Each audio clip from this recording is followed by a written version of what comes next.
උපාසකම්ම කෙනෙක් හොඳටම බයිනවා.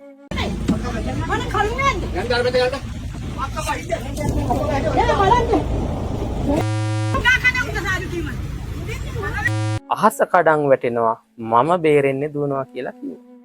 අනිත් සත්තුත් මේ හාව පසුපසුගින්ට අපි ගහලා වැඩක් නැහැනේ. ඒ කට්ටියට අපි ප්‍රතිකාර ලබා දීම තමයි කරන්න ඕනේ. මේ ගන්නකො අනේ. මේ අක්ක මෙතන ගන්නකො. මම කරුණේ නැද්ද? යන්න ගන්න මෙතන ගන්න. අක්ක බයිද. එයා බලන්න. ආදු ඕන්න සාදු කියලා දැන් හොදා බලන්න. පන්සලේ ඉඳ හිඟා කන උන්ට සාදු කිව්වා. දැක්ක නේද? මොකද්ද ඔය කට්ටියට හිතෙන්නේ මේ වීඩියෝ එක දැක්කහම? අපිට වීඩියෝ එකේ පේනවා ආම්දුරු කෙනෙක් වැටලා ඉන්නවා. එකක් මහලු උපාසකම්ම කෙනෙක් හොඳටම බයිනවා. උන්ට දානි දෙන්නවත් හොඳ නෑ කියලා බයිනවා. ඇත්තටම මොකද්ද මේ සිදුවීම? අපි මේ සිදුවීම ගැන කතා කරනකොට මේ දවස්වල මං හිතන්නේ මේ සිදුවීම ඔය කට්ටිය ඕනෑ තරම් දැකලා ඇති. මේ සිදුවීම සමාජ මාධ්‍ය තුල, YouTube වල, Facebook වල මේ හැම තැනම තියෙනවා. සමහර අය මේකට බැනලා තියෙනවා. සමහර අය මේකට හොඳ කියලා තියෙනවා. මේ බැනින හොඳ කියන මිනිස්සු කවුරුත් මොකද්ද මේ උනේ කියලා තේරුම් අරන් තියෙනවා මම දැක්කේ නෑ. සමහර අය බැනලා තියෙනවා මේ කාන්තාව මේ විදියට ස්වාමීන් වහන්සේ නමකට බැනවදින එක හොඳ නෑ කියලා. තවත් කට්ටිය ඔය හාමුදුරුවෝ මොනවා හරි වැරදි වැඩක් කරන්න යන්නේ නැති කියලා අර ස්වාමීන් වහන්සේට බැනලා තියෙනවා. ඇත්තටම මොකද්ද මෙතන වෙලා තියෙන්නේ? මේ සිදුවීම ගැන පොඩ්ඩක් ගැඹුරින් හොයලා බලනකොට අපිට දැනගන්න ලැබුණා මේ බොහෝම වයසට ගියපු ස්වාමීන් වහන්සේ නම. උන්වහන්සේ බස් රථයට ගොඩ වෙනකොට උන්වහන්සේගේ සමබරතාවය ගිලිහිලා යනවා. උන්වහන්සේ බස් රථයේ ඇදගෙන වැටෙනවා. එහෙම වැටෙනකොට වැරදීමකින් අර කෑ ගහන උපාසකම්මගේ ඇඳන් ඉන්න ඇඳුමෙන් තමයි අහුවෙන්නේ. අර උපාසකම්මගේ ඇඳුම ගැලවෙන්න ඇති. ඇත්තටම චේතනාන්විතව ඒ කාන්තාව අපහසුතාවයට පත් කරන්න ඒ හාමුදුරුවෝ එහෙම කරා නෙවෙයි. නමුත් මේ සිදුවීමෙන් ලැජ්ජාව නිසා බොහෝම කේන්තියට අර උපාසකම්ම පත් වුණා. උපාසකම්මා ඒ කේන්තියට තමයි බැන්නේ. මෙහෙම දෙයක් ඔයාට වුණා නම් මට වුණා නම් අපි මොකද කරන්නේ? අපි බයින්න නැතුව ඉන්නවද? සමහර වෙලාවට අපිත් බයින්න පුළුවන් නේද? ඒ නිසා සිදුවීමක ගැඹුර දැනගන්න නැතුව බයින් එක වැරදි. මතකද අපේ ජන විවහාරේ හරි ලස්සන කතාවක් තියෙනවා. අර තල් අත්තක් යට නිදාගෙන හිටපු හාවගේ කතාව. දහවල වෙලාවේ හොඳටම ආහාර අරගෙන බඩ පිරිච්ච හාවෙක් තල් අත්තක් එහෙම නැත්නම් පුංචි තල් පඳුරක් අස්සේ රිංගලා නිදාගෙන හිටියා. ඒ තල් ගහ ගාවම තිබුණ බෙලිගහ. මේ බෙලිගහේ ඉදිච්ච බෙලි ගෙඩිය අර තල් අත්ත උඩට වැටුණා. මේකෙන් කලබලයටපත් වෙච්ච හාවා මොකද කරේ? අහස කඩන් වැටෙනවා කියලා එයාගේ මනසට සිතුවිල්ලක් ආවා. අන්න දැක්කද? යක්කු ගොඩක් වෙලාවට අපේ මනස තුල තමයි ඉන්නේ. අර හිතේ ඉන්න යකාට බය වෙච්ච හාවා මොකද කරේ? අහස කඩාගෙන වැටෙනවා කියලා හිතුවා. එහෙම හිතලා හයියෙන් කෑ ගහගෙන දුවගෙන ගියා. හාවා කෑ ගහ දුවනවා දැක්ක අනිත් සත්තු මොකද කරේ?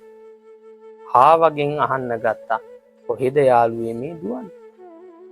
අහස කඩන් වැටෙනවා මම බේරෙන්නේ දුවනවා කියලා කිව්වා. අනිත් සත්තුත් මේ හාව පසුපස දුවන්න ගත්තා.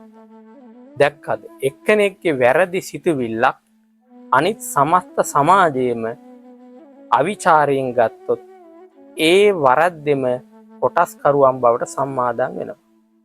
මෙහෙම සිදුවීමකදී කේන්ති යෑම මහා රුමයක් නෙවෙයි. හැබැයි අපි හොඳට දැනගන්න ඕනේ ඔය කාන්තාවගේ තත්ත්වයට අපිපත් වුණා නම් අපි මොකද කරන්නේ? කලබල නොවි මොකද්ද මොනේ කියලා විමසා බලන්න ඕන. මේ කතාවෙන් අපි ගන්න තියෙන්නේ මොනවද? සමාජයක් හැටියට අපි කලබල වෙන්න හොඳ නැහැ.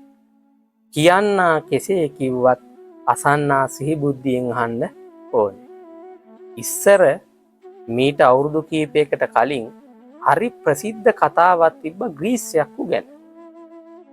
රාත්‍රියේදී නිරුවතින් ඇඟ පුරාම ග්‍රීස් ගාගෙන ගෙවල් වලට එබිකම් කරන මිනිස්සු පිරිසක් ගැන. මේ කතාව නිසා ඇත්තටම අපේ සමාජයේ යම් තත්යකට භීතියටපත් වෙලා හිටියේ.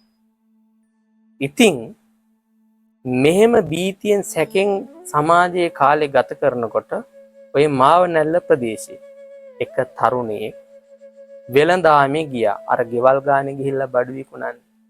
ග්‍රීස් යකෙක් කියලා වරදවා තේරුම් අරගෙන අනේ අර වෙළඳාමේ ගිය තරුණයාට පහර දුන්නා. ඒ පහර දීම නිසා මේ අහිංසක තරුණා මේ පරලෝ ගියා.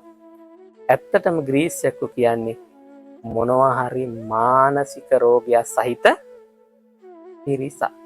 ඒ කට්ටිය හොරෙන් නිදන කාමරවලට එවිලා බලලා හොරෙන් කාන්තාව නාන තැන් බලලා ඒ දිහා බලාගෙන සතුටු වෙන මානසික රෝගයක් තියෙන අය. රෝගීන්ට අපි ගහලා වැඩක් නැහැනේ. ඒ කට්ටියට අපි ප්‍රතිකාර ලබා දීම තමයි කරන්න ඕනේ. කාන්තාවගේ සිදුවීම දැක්කහමත් අර තල්ලත්ත උඩට බෙලිගිරිය වැටුනහම කලබල වෙච්ච හාවා වගේ අනුන් කියන එක පිළි අරගෙන ගාල කඩාගෙන මුළු කැලේම සත්තු දිව්වා. බස් රථයක් තුළ සාමින් වහන්සේ නමක් බිම වැටිලා ඉන්නවා. කාන්තාවක් එළියේ ඉඳලා බයි. අපේ මිනිස්සු දෙපැත්තටම එක එක කතා කියනවා. අර කාන්තාව හරි පරුෂ වචනෙන් අර ස්වාමීන් වහන්සේට බයි. උන්වහන්සේට වැරදි සිතුවිල්ලක් තිබ්බා කියලා කියන්න අපිට බෑ. බොහෝම වයසක ස්වාමීන් වහන්සේ නම්.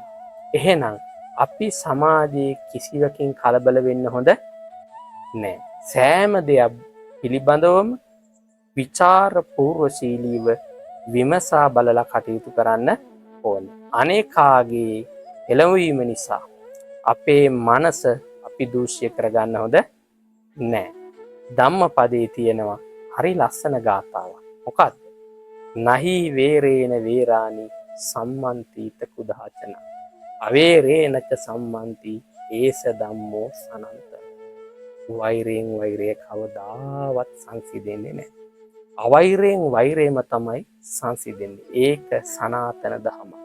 සමාජයේ උගන්වන වැරදි සංකල්ප නිසා ඔබේ හිත දූෂ්‍ය කරගෙන හිතේ වෛරය පුරවගෙන එකිනෙකාට බනින්න එකිනෙකාට හිංසා පීඩා කරන්න යන්නේ නැතුව අපි හැමෝම සෑම සිදුවීමක් පිළිබඳවම විචාරශීලීව බලලා කටයුතු කරමු. එහෙම නැත්නම් අපි සමාජයක් ඇටියට ක්‍රමානුකූලව පිරිහෙන එක විතරයි සිද්ධ වෙන්නේ. එහෙනම් ওই සියලු දෙනාටම පෙරවන් සරණයි.